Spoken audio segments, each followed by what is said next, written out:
میرے نہایت ہی واجب الاحترام معزز سامعین کرام، السلام علیکم ورحمۃ اللہ وبرکاتہ۔ آج کی اس بابرکت جمعہ المبارک کی نشست میں مجھے آپ حضرات کے سامنے جس عنوان پر لب کشائی کرنے کی سعادت حاصل ہوئی ہے وہ عنوان ہے آیت الکرسی کی فضیلت اور اس کی خصوصیت۔ میں دعا گو ہوں اللہ رب العزت کی بارگاہ سے کہ رب کائنات مجھے کلمہ حق بیان کرنے کی توفیق عطا فرمائے اور بعد میں ہم سب کو اس پر صحیح معنوں میں عمل کرنے کی بھی توفیق عطا فرمائے۔ معزز سامعین اکرام،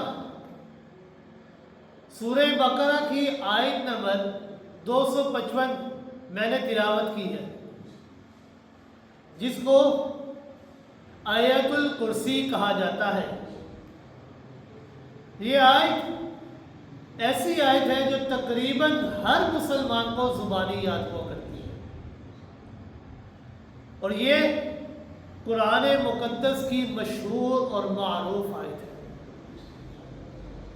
ویسے تو پورے کا پورا قرآن مجید یہ مسلمانوں کے لیے روحانی شفا ہے، رحمت و ہدایت ہے۔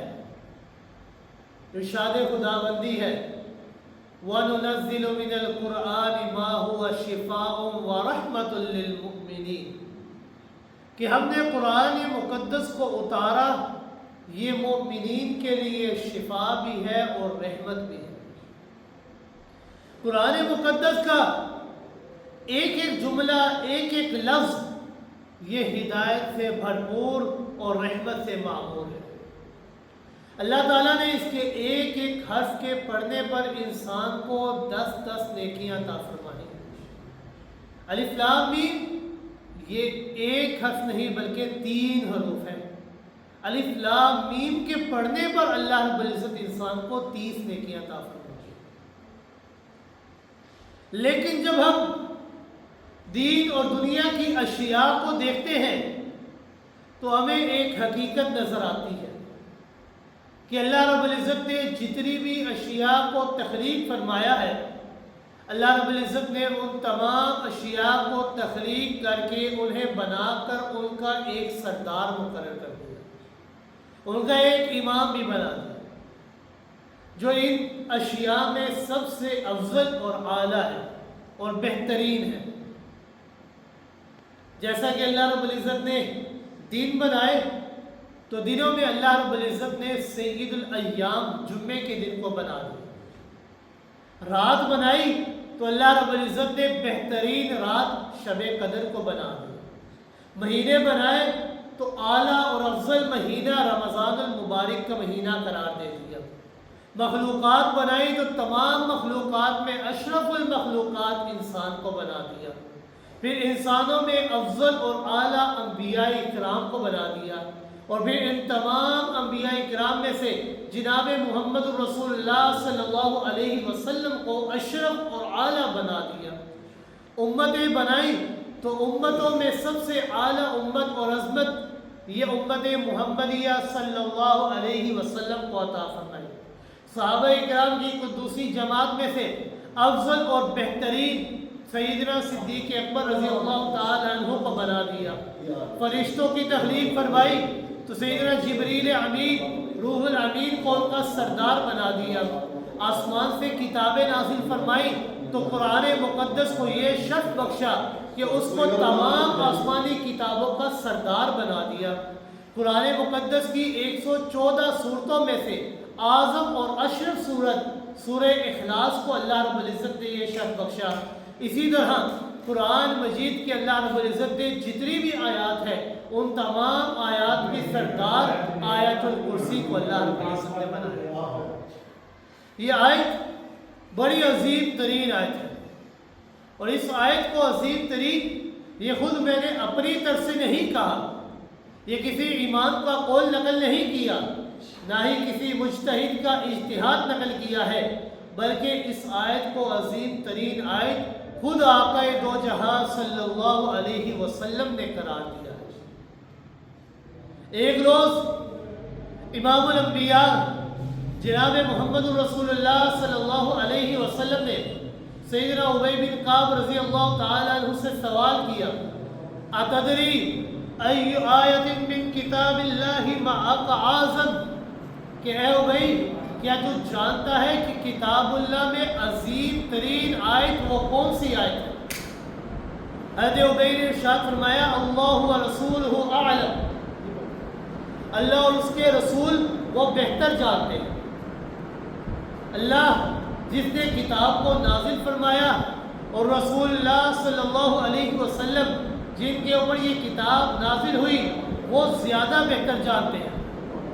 آپ صلی اللہ علیہ وسلم نے دوبارہ ارشاد فرمایا، ایو آیت من کتاب اللہ معک اعظم، کہ ابی کیا تم جانتے ہو کتاب اللہ میں سب سے عظیم ترین آیت کون سی آیت ہے؟ گویا کہ رحمت کائنات صلی اللہ علیہ وسلم ابی بن کعب رضی اللہ تعالیٰ عنہ کے لسان مقدس سے سننا چاہتے ہیں، ان کی قرآن فہمی کا امتحان لینا چاہتے ہیں کہ آپ کے نزدیک قرآن مجید کی عظیم ترین آیت کون سی؟ رسول اکرم صلی اللہ علیہ وسلم کی عادت مبارکہ تھی کہ آپ صلی اللہ علیہ وسلم اکثر صحابہ کرام سے اس طرح کے سوالات کیا کرتے ہیں کہ مجھے بتاؤ کہ قرآن مجید کی آیت عظیم کون سی ہے، سورت کون سی عظیم ہے؟ آپ صلی اللہ علیہ وسلم اکثر صحابہ کرام سے سوالات کیا کرتے ہیں۔ ایک دفعہ آپ صلی اللہ علیہ وسلم نے حضرت عبداللہ بن مسعود رضی اللہ تعالیٰ عنہ سے سوال کیا کہ مجھے قرآن سناؤ، آج میرا دل چاہتا ہے کہ تم قرآن پڑھو اور میں محمد رسول اللہ صلی اللہ علیہ وسلم قرآن کی تلاوت کو سنوں۔ حضرت عبداللہ بن مسعود رضی اللہ تعالیٰ عنہ نے عرض کیا، یا رسول اللہ صلی اللہ علیہ وسلم کیا میں آپ کو قرآن پڑھ کر سناؤں،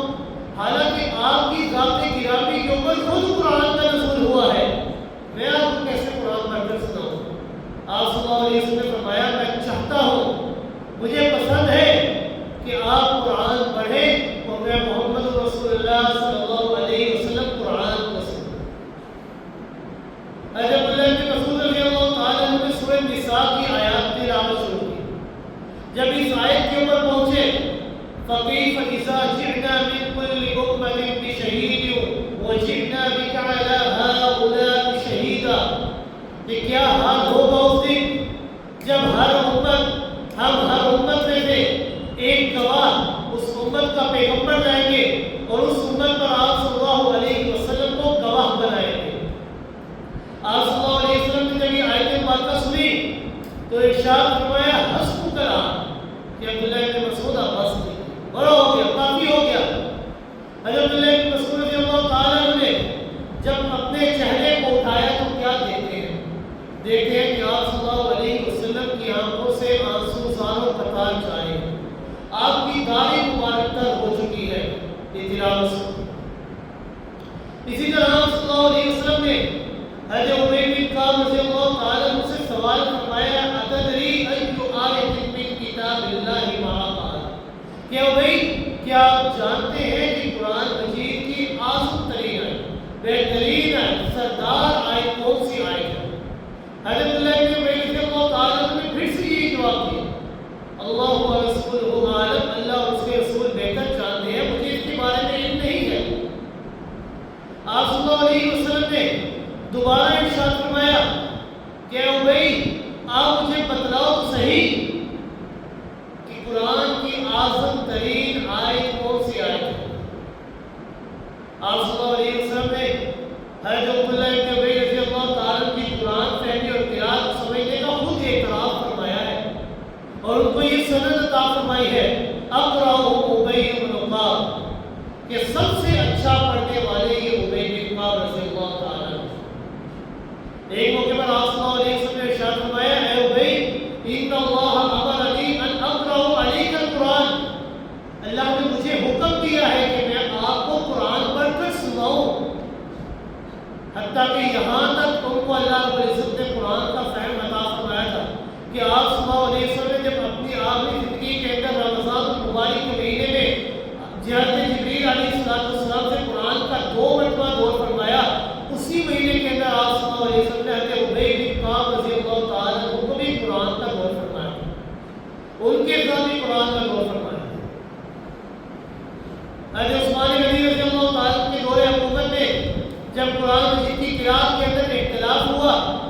حضرت عثمان رضی اللہ تعالیٰ عنہ نے سب کو ایک قرات کے اوپر یکجا فرمایا تو اس قرات کی جو جماعت آپ نے مقرر فرمائی تھی ان کا سردار ان کا سربراہ ابی بن کعب رضی اللہ تعالیٰ عنہ کو بنایا. یعنی اتنا اللہ نے قرآن کا فہم عطا فرمایا. آپ صلی اللہ علیہ وسلم نے اسے سوال فرمایا اتدری ای آیت من کتاب اللہ ما قال کہ بھائی کیا آپ جانتے ہیں کہ قرآن مجید کی اعظم ترین آیت کون سی آیت ہے, بہترین آیت, بلند و بالا والی آیت کون سی ہے؟ حضرت ابی بن کعب رضی اللہ تعالیٰ عنہ نے ذرا غور و فکر کیا, سوچا اور پھر فرمایا کہ میرے علم میرے فہم کے مطابق قرآن مجید کی عظیم ترین آیت یہ آیت الکرسی ہے کہ اس آیت کو اللہ رب العزت نے عظیم ترین آیت بنایا ہے. رحمت عالم صلی اللہ علیہ وسلم نے جب ان کا یہ سوال جواب سنا نا فوراً بڑے خوش ہوئے, اپنا دست مبارک اٹھایا اور پیار سے ان کے سینے کے اوپر پھیرا اور فرمایا کہ ابی تجھے تیرا علم مبارک. گویا کہ آپ صلی اللہ علیہ وسلم نے حضرت ابی بن کعب رضی اللہ تعالیٰ عنہ کے علم کی تعریف فرما کر ان کے جواب کی تائید فرمائی کہ واقعی قرآن کی جتنی بھی آیات ہیں ان تمام آیات کی سردار اللہ رب العزت نے آیت الکرسی کو بنایا. یہ بڑی عظیم ترین آیت ہے. یہ آیت اتنی عظیم ترین آیت ہے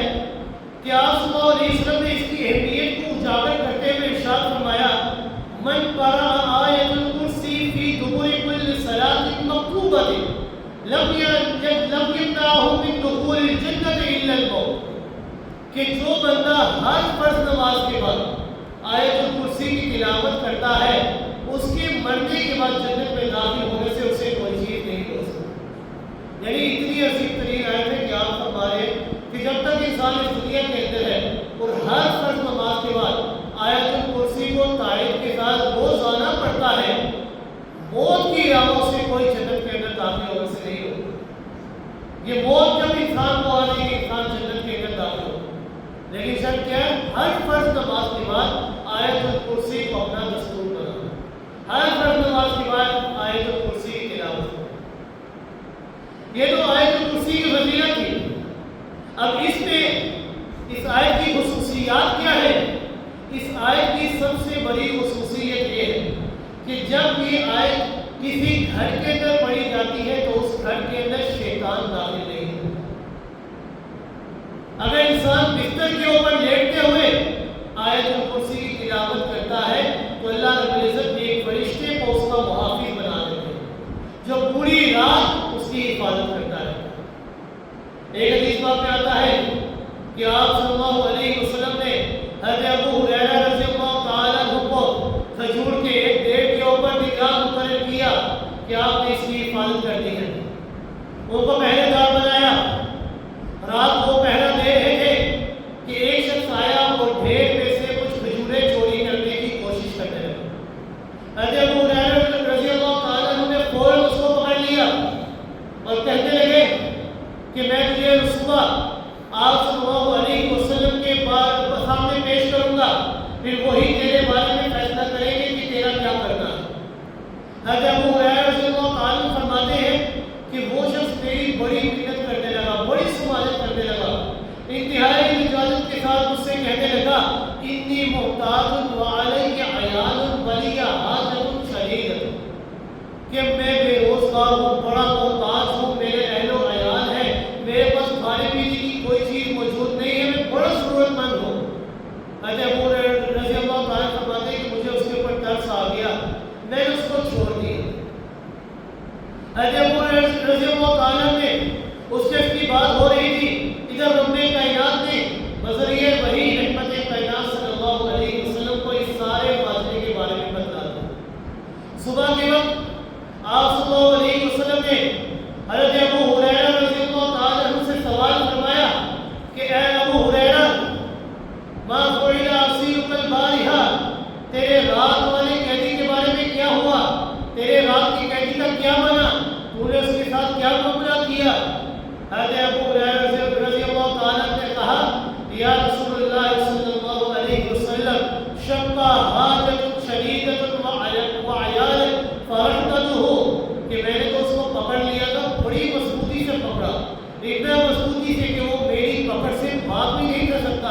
لیکن اس نے میری بڑی منت سماجت کی، میرے سامنے بڑے ترلے کیے، کہا میرا اہل و عیال ہے، میں بڑا محتاج ہوں، مجھے ایک بار چھوڑ دو، میں آئندہ یہ کام نہیں کروں گا۔ حضرت ابو ہریرہ رضی اللہ تعالیٰ فرماتے ہیں کہ مجھے اس کے اوپر ترس آ کے میں نے اس کو چھوڑ دیا۔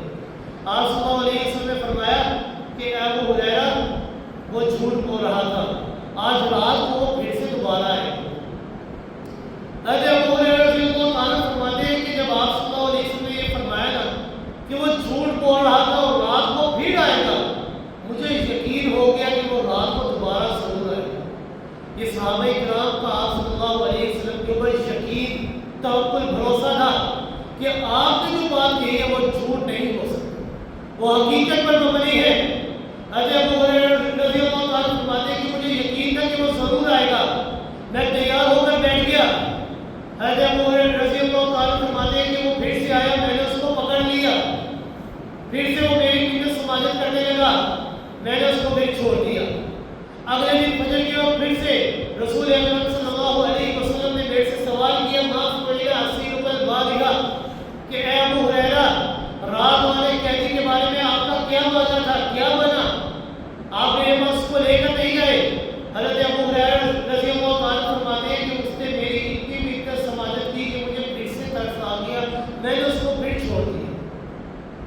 آپ صلی اللہ علیہ وسلم نے فرمایا کہ اس نے پھر جھوٹ بولا ہے، آج وہ پھر رات کو آئے۔ حضرت ابو ہریرہ رضی اللہ تعالیٰ پھر سے کھاد لگائے بیٹھے، اور پھر وہی ہوا، تیسری رات بھی وہ چور پھر سے آ گیا، پھر سے چوری کرنے لگا۔ حضرت ابو ہریرہ رضی اللہ تعالیٰ نے پھر سے اسے پکڑ لیا اور فرمانے لگے کہ آج میں تجھے نہیں چھوڑوں گا،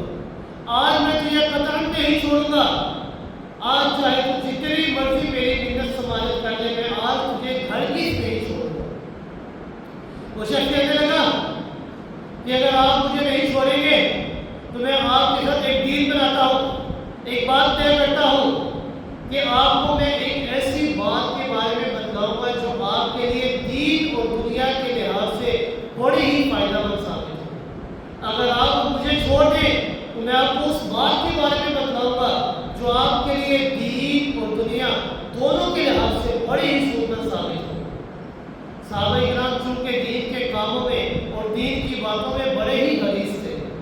ابو ہریرہ رضی اللہ تعالیٰ نے سوچا کہ اگر اس قیدی کو رہا کرنے کے بدلے میں دین کی کوئی نفع بخش بات، سود مند بات مجھے مل جائے تو یہ سودا تو کچھ مہنگا نہیں ہے، مجھے دین کی بات کے بارے میں پتہ چل جائے گا، یہ سودا بڑا ہی سستا ہے۔ حضرت ابو ہریرہ رضی اللہ تعالیٰ نے اس سے شرط پر کو چھوڑنے کا وعدہ کر لیا کہ مجھے وہ بات بتلا جو میرے دین اور دنیا کے لحاظ سے نفع مند ثابت ہو۔ وہ شخص کہنے لگا کہ جب بھی تم رات کو بستر پر سونے کے لیے آؤ نا تو آیت الکرسی کی تلاوت کر لیا کرو، پوری رات اللہ کی طرف سے ایک فرشتہ محافظ بن کر تیری حفاظت کرتا ہے، پوری رات شیطان اور جنات تیرے قریب بھی نہیں آ پائے۔ حضرت ابو ہریرہ رضی اللہ تعالیٰ نے وعدے کے مطابق اسے چھوڑ دیا۔ صبح کے وقت آپ صلی اللہ علیہ وسلم کے پاس حاضر ہوئے، آپ صلی اللہ علیہ وسلم نے سوال فرمایا، معاف کریگا اسیرک البارحہ، کہ اے ابو ہریرہ رات والے قیدی کا کیا بنا؟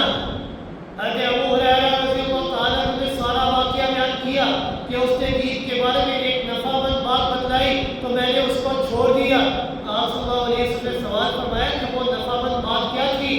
حضرت ابو ہریرہ رضی اللہ تعالیٰ نے عرض کیا، یا رسول اللہ صلی اللہ علیہ وسلم، اس نے مجھ سے کہا کہ رات کو سونے سے پہلے اگر کوئی شخص بستر پر لیٹے اور آیت الکرسی کی تلاوت کر لے تو تمام رات اللہ کی طرف سے ایک محافظ فرشتہ بن کر محافظ بن کے اس کی حفاظت کرتا رہتا ہے، اور شیطان اور کوئی جن بھی اس کے نزدیک نہیں آتا۔ رحمت کائنات صلی اللہ علیہ وسلم نے جب یہ بات سنی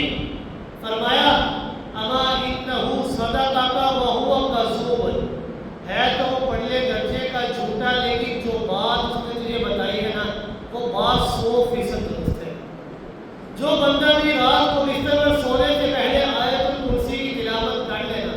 تو اللہ رب العزت ایک فرشتے کو اس کا محافظ بنا کر کھڑا کر دیتے ہیں جو پوری رات جنات سے اور شیطان سے اس کی حفاظت کرتے رہتے ہیں۔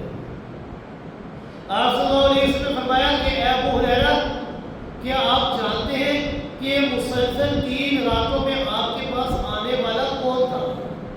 حضرت ابو ہریرہ فرماتے ہیں کہ یا رسول اللہ صلی اللہ علیہ وسلم مجھے اس کے بارے میں علم نہیں ہے۔ آپ صلی اللہ علیہ وسلم نے فرمایا ذاک شیطان، کہ وہ شیطان تھا جو مسلسل تجھے دھوکہ اور فریب دینے کی کوشش کر رہا تھا، لیکن جاتے جاتے وہ تجھے ایک سچی اور کام کی بات بتا دیا۔ اس حدیث سے یہ بات معلوم ہوتی ہے کہ آیت الکرسی کی خصوصیت یہ ہے کہ جب بھی انسان اپنے بستر پر لیٹنے سے پہلے آیت الکرسی کی تلاوت کرتا ہے تو اللہ رب العزت اس کے لیے ایک فرشتہ مقرر کر دیتے ہیں جو ساری رات شیطان کی چالوں سے اور جنات کی چالوں سے اس کی حفاظت کرتے ہیں۔ ہر قسم کے ان کے مکر و فریب سے فرشتہ اس کی حفاظت کرتا ہے۔ اسی طرح ایک اور روایت ہے کہ حضرت عبداللہ بن مسعود رضی اللہ تعالی اپنے شاگردوں کو پڑھاتے ہوئے بیان فرما رہے تھے کہ ہمارا ایک دوست کا ساتھی تھا جو ایک روز مدینہ منورہ سے باہر نکلا تو اسے ایک جن نے پکڑ لیا اور اسے کہنے لگا کہ اگر تم مجھ سے پشتی کرو گے اور مجھے پچھاڑ دو گے تو میں تمہیں ایک ایسی بات کے بارے میں بتلاؤں گا جو تمہارے دین اور دنیا کے لیے بڑی فائدہ مند ثابت ہے۔ وہ صحابی جن سے پشتی کرنے کے لیے تیار ہو گیا، پھر اس صحابی نے اس جن کو شکست دے دی اور پوچھا کیا تم سب کے سب جنات اسی طرح کمزور اور لاغر ہو؟ وہ جن کہنے لگا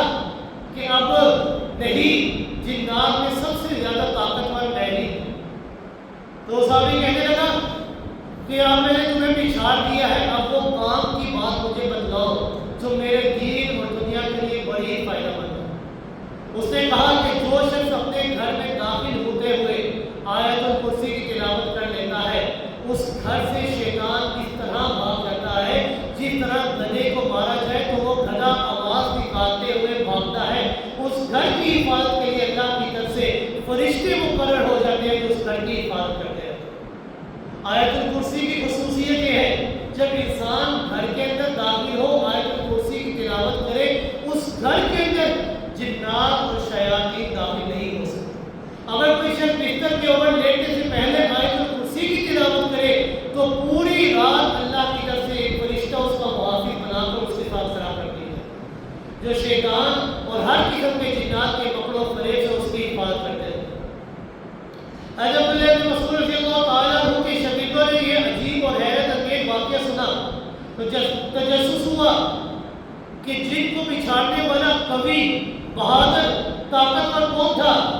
انہوں نے حضرت عبداللہ بن مسعود رضی اللہ تعالیٰ عنہ سے سوال کیا کہ جن کو پچھاڑنے والا شجاع اور ہمت والا شخص آخر کون ہے؟ تو حضرت عبداللہ بن مسعود رضی اللہ تعالیٰ عنہ نے جواب دیا کہ سوائے فاروق اعظم کے اور وہ کون ہو سکتا ہے؟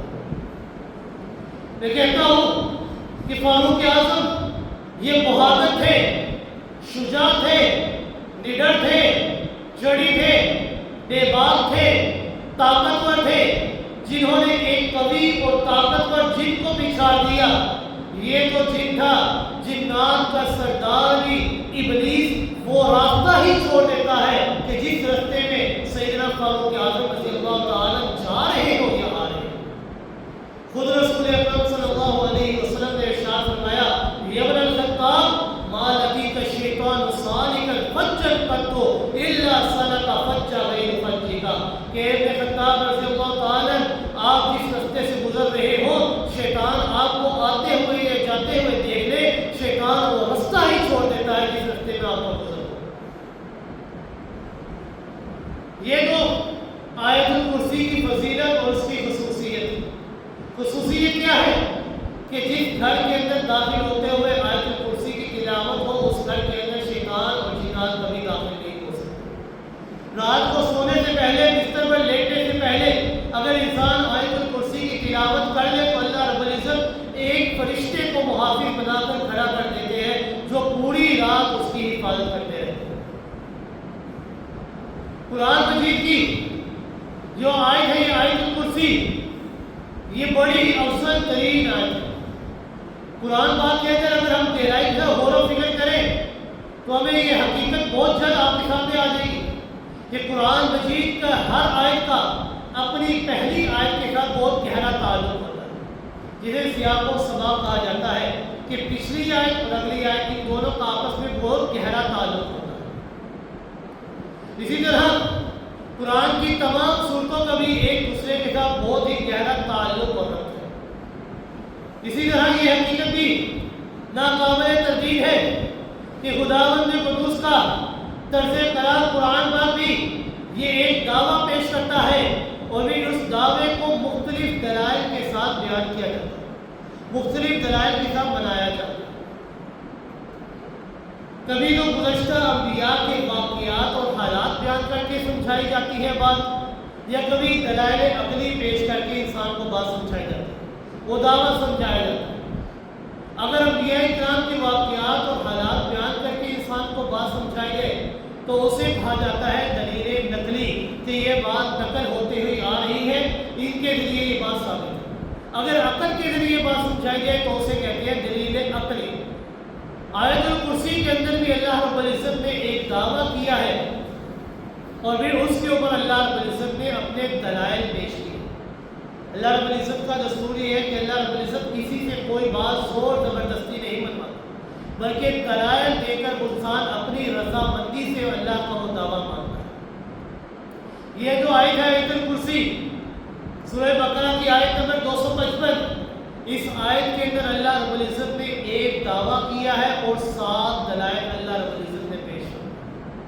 دعویٰ کیا ہے؟ دعویٰ ہے اللہ لا الہ الا ہو، کلمہ توحید، یہ اللہ لا الہ الا ہو، یہ کلمہ توحید کا مفہوم ادا کر رہا ہے کہ اللہ رب العزت نے دعویٰ کیا ہے کہ پوری کائنات میں، زمین کی پستیوں میں، آسمان کی بلندیوں میں کوئی الہ نہیں ہے، فرش زمین پر، عرش بری پر کوئی الہ نہیں ہے، آتش کرنوں والا سورج یہ الہ نہیں ہے، ضیاء پاشیوں والا چاند یہ الہ نہیں ہے، جگمگاتے ہوئے ستارے یہ الہ نہیں ہے، نور سے بنے فرشتے یہ الہ نہیں ہے، نار سے تخلیق شدہ جنات یہ الہ نہیں ہے، مٹی سے بنا ہوا انسان یہ الہ بننے کے لائق نہیں ہے، جلانے والی آگ یہ الہ نہیں ہے، ٹھاٹھے مارتا ہوا پانی یہ الہ نہیں ہے۔ لا الہ الا اللہ، کوئی بڑا ہو یا چھوٹا ہو، کوئی اعلیٰ ہو یا ادنا ہو، کوئی افضل ہو یا مفضول ہو، وہ الہ بننے کے لائق نہیں ہے۔ لا الہ الا اللہ، کوئی نبی بھی الہ نہیں، کوئی ولی بھی الہ نہیں، کوئی پیر بھی الہ نہیں، کوئی پیغمبر بھی الہ نہیں، کوئی شجر بھی الہ نہیں، کوئی حجر بھی الہ نہیں، کوئی قبر والا بھی الہ نہیں، نہ ہی قبر کے اندر مدفون یا قبر الہ نہیں۔ لا الہ الا اللہ، حضرت عیسیٰ اور اماں مریم وہ بھی الہ نہیں ہے، حضرت موسیٰ، حضرت عزیر علیہ السلام وہ بھی الہ نہیں، حضرت ابراہیم خلیل اللہ، حضرت اسماعیل ذبیح اللہ وہ بھی الہ نہیں ہے، لات، منات، عزا اور منات یہ بھی الہ نہیں ہے، ود، سواع، یغوث، یعوق، نصر یہ بھی الہ نہیں، حضرت حسین وہ بھی الہ نہیں، حضرت علی وہ بھی الہ نہیں۔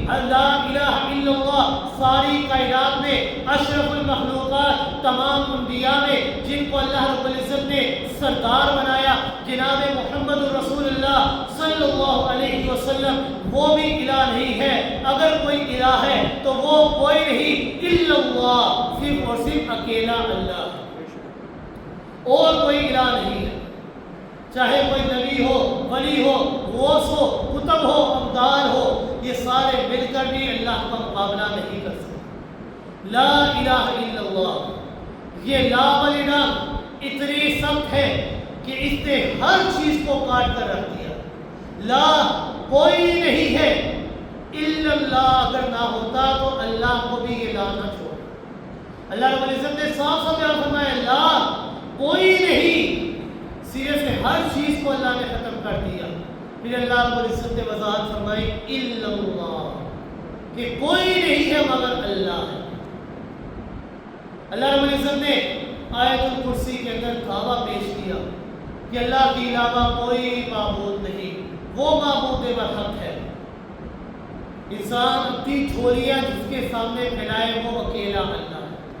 اپنی جبین جس کے سامنے جھکائے وہ اکیلا اللہ ہے، اپنے ہاتھ جس کے سامنے پھیلائے وہ اکیلا اللہ ہے۔ یہ آنسو بہائے تو اکیلے اللہ کے سامنے، کسی اور کے سامنے اپنے آنسو نہ پھیلائے، اپنے آنسو نہ بہائے، اللہ کے سامنے اپنے آنسو بہائے تو اللہ رب العزت انسان کی ایک ایک آواز کو سننے والا ہے، کیونکہ اللہ رب العزت کی شان ہے اجیب دعوت الداعی اذا دعان۔ اللہ رب العزت نے یہ نہیں فرمایا کہ میں پکارنے والے کی پکار کو سنتا ہوں، بلکہ اللہ نے فرمایا اجیبو، میں اس کی پکار کا جواب دیتا ہوں، اس کی پکار کو قبول کرتا ہوں۔ باقی جتنی بھی چیزیں ہیں، درخت ہو، قبر ہو، مٹی ہو، انسان ہو، سورج ہو، آگ ہو، یہ ساری کی ساری تخلیقات اللہ کی ہے۔ ان تمام چیزوں کے اندر اللہ رب العزت نے فرمایا اِنَّكَ لَا تُسْمِعُ الْمَوْتَى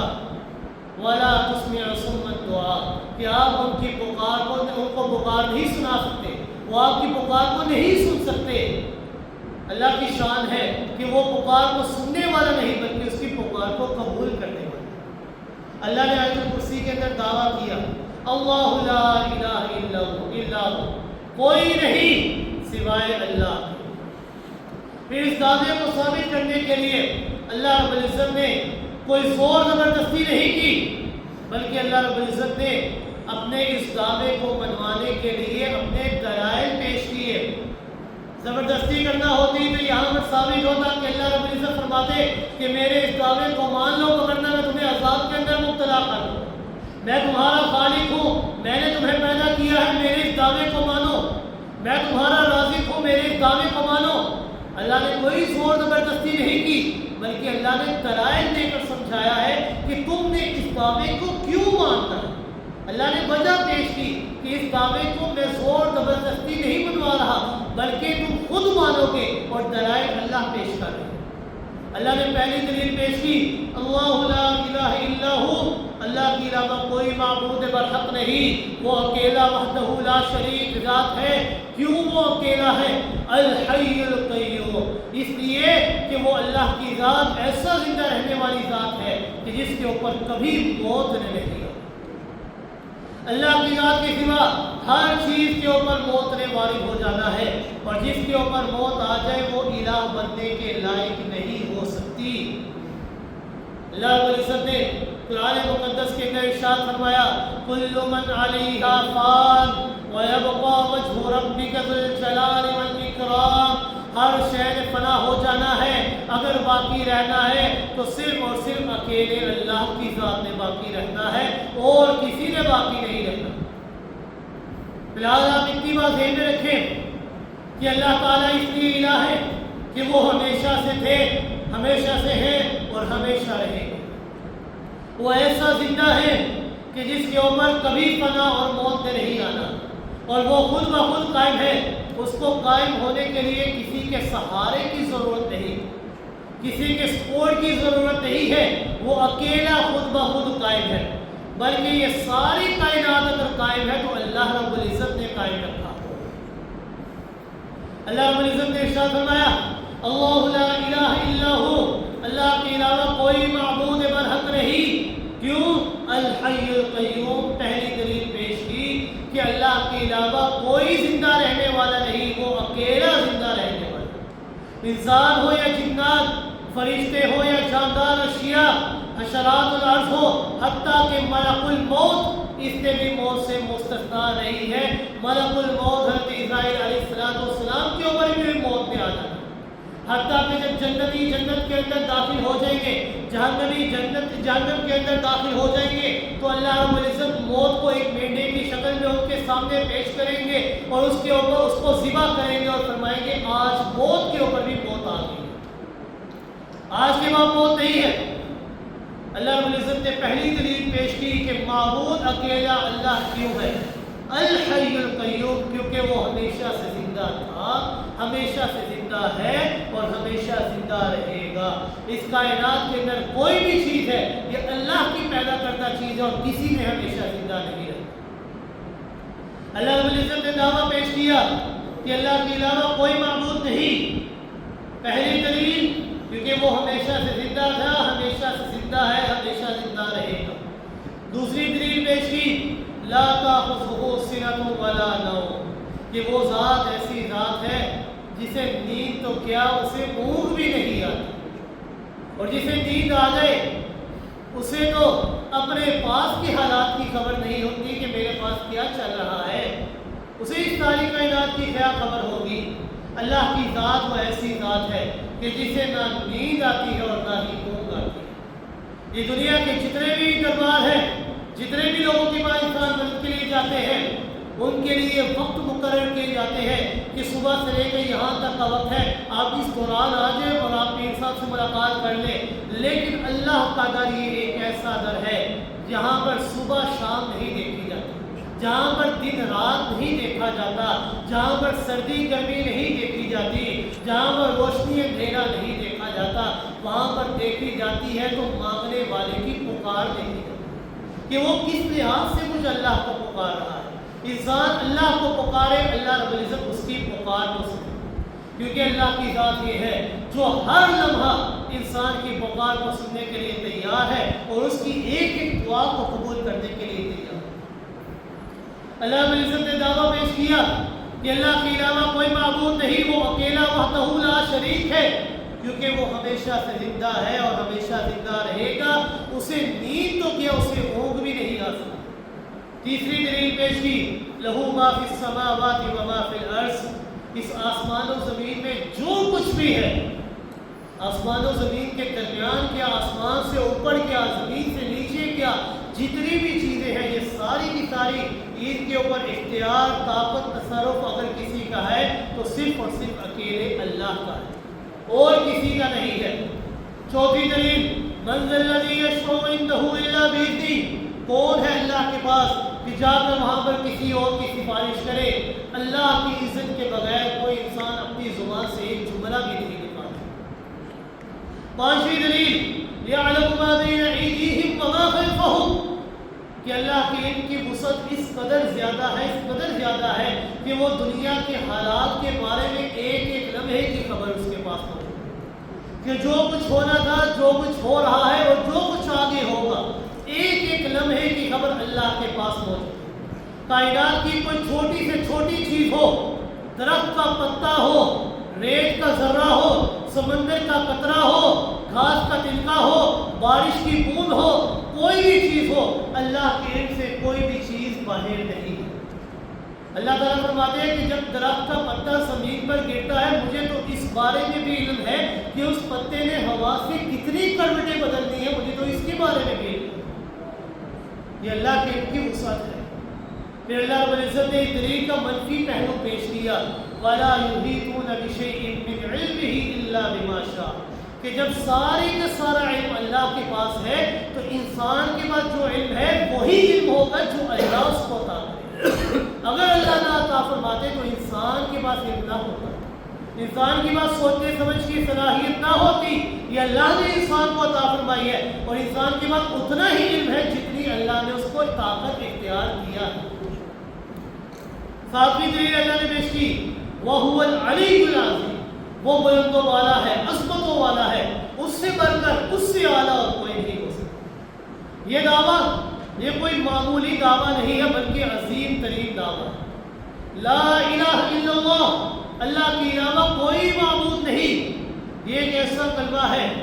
کہ سیدنا موسیٰ علیہ السلام نے رب کائنات سے درخواست کی کہ اے میرے اللہ، مجھے ایک ایسے وظیفے کے بارے میں بتلائیے کہ جو میں آپ کو وہ وظیفہ کرتا رہوں اور آپ مجھ سے خوش ہوتے رہیں، مجھ سے راضی ہوتے رہیں۔ تو اللہ رب العزت نے فرمایا کہ اے موسیٰ علیہ السلام لا الہ الا اللہ کا کثرت سے ورد کیا کریں۔